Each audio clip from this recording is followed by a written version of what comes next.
c'est tous les jours de manche. Arnaud Demanche est avec nous. Bonjour Arnaud. Et bonjour les auditeurs, bonjour les amis, bonjour Amélie, Charles, Manu, Apolline. Qu'est-ce que je vois ? Qu'est-ce que tu as fait encore ? On n'a pas mis son beau collier de nouilles ce matin. Non. Alors que Non, vous j'ai aviez failli. promis. Non, j'ai failli. Celui que les enfants confectionnent pour la fête de Noël. Je l'ai eu. Vous l'avez ? Ah oui, vous l'avez Je eu ? l'ai eu. J'ai eu un petit miroir aussi. Et puis poésie. j'ai eu une poésie. J'ai eu deux poésies. Deux sculptures en pâte à sel pour la collection ? Non ? Les Bah, colliers c'était de émouvant. nouilles, le grand classique. Hein. Je Alors, le mettrai demain. les enfants confectionnent ça pour la fête des mères. Remarquez, au prix des pâtes, maintenant, un vrai bijou, ça revient moins cher. Donc, on pourrait offrir quand même un truc un peu mieux.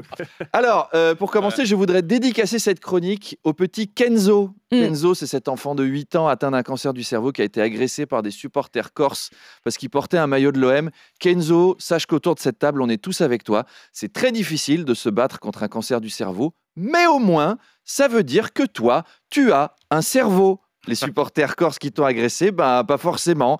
Il faut leur apprendre que c'est très courageux de se battre contre la maladie. C'est pas très courageux de se battre contre un enfant malade. Ça leur suffit pas d'arnaquer les touristes à Ajaccio. Hein. Maintenant, ils s'en prennent aux enfants malades. Ils crament leur maillot. En plus, l'OM a perdu. C'était pas ta soirée, mon pauvre ami. Kenzo, on est désolé.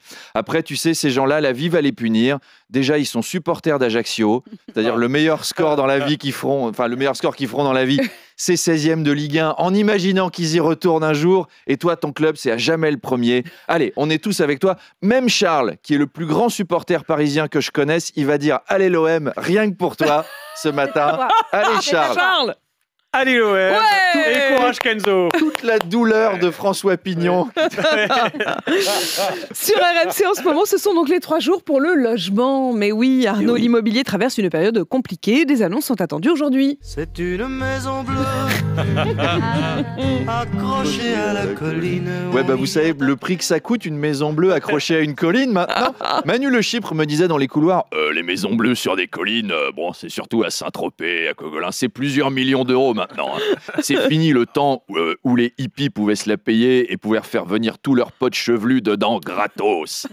Les gens n'ont plus les moyens d'acheter. Alors donc, il y a moins de ventes et résultat, l'immobilier baisse. Même à Paris, baisse. On gagne, 12,50 € sur des apparts qui valent 13 000 € du mètre. Ça donne envie de faire des folies. Hein. Heureusement que les taux d'intérêt à 5% nous empêchent de faire n'importe quoi avec nos sous.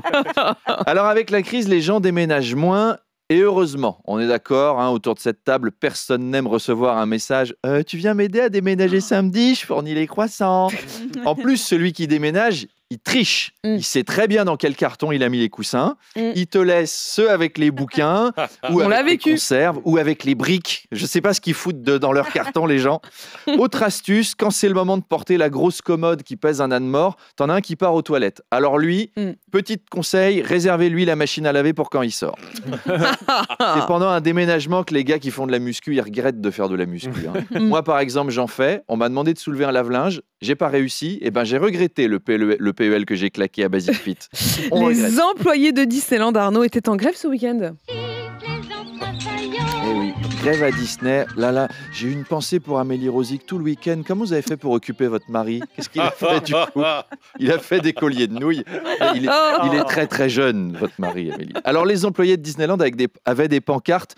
On travaille pas pour une souris, on travaille pour des rats. Je trouve qu'ils ont le sens de la punchline à la CGT Disney.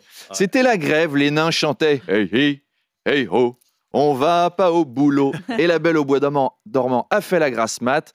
Il y a des emplois pénibles à Disney, faut reconnaître. Le mec qui est dans Small World toute la journée, il mérite 10 000 € par mois, Grave. celui-là. Non, mais c'est comme être l'ingénieur du son des 3 cafés gourmands. Hein. T'as envie de te crever les tympans avec une fourchette à bulot quand même. Les jours de grève, la grande parade est annulée. C'est-à-dire, Disney, c'est le seul endroit où il n'y a pas de défilé quand il y a une manif. Ah oui. C'est l'inverse. C'est vrai. Et les syndicalistes sont allés voir la direction. Ils ont dit, si les conditions ne changent pas, nous, on est prêts à partir. Salut les amis, c'est Mickey. Et oui Apolline, je suis de retour. Vous m'aviez tellement aimé. Je suis là pour le plaisir des petits et des grands enfants qui écoutent RMC. Les employés, vous devez être heureux. Vous travaillez dans le monde magique de Disney, où on est tous amis. Mais on n'est pas amis, monsieur Mickey, on a besoin d'argent. Ah ouais ? On n'est pas amis ? Écoute, mon petit pote, ça sert à rien de me prendre la tête. T'auras pas une thune. Tu la connais, la magie de Disney ? T'es là et hop, pouf, t'es plus là. Magie. Supercalifragilistique. À ta place, il y a des immigrés somaliens qui font ton taf et j'ai juste besoin de les nourrir avec 2 barbes à papa par jour. Alors hop, retourne bosser, Cendrillon. Ah, oublie pas qu'à la base, t'es femme de ménage, hein, pas princesse. Bah, il est de plus en plus sympa, Mickey. Hein. Tout sympa, Mickey. Alors, dernière chose, un petit mot de sport. On est sur RMC quand même. Mon ami Rémi Camus, qui est un aventurier qui est très beau et très musclé, il effectue en ce moment une traversée à la nage de Calvi jusqu'à Monaco pour sensibiliser à la préservation de l'eau et des écosystèmes marins. Eh ouais, lui aussi, il se barre de Corse. Lui aussi, il fait incendier son maillot. Alors, il nage toute la journée et en même temps, il recueille des données scientifiques. Alors, suivez ce périple passionnant. C'est sur son compte Instagram, Rémi Camus Explorer. C'est dit, c'est beau, c'est le sport. Vive RMC et à demain. À demain, Arnaud Demanche.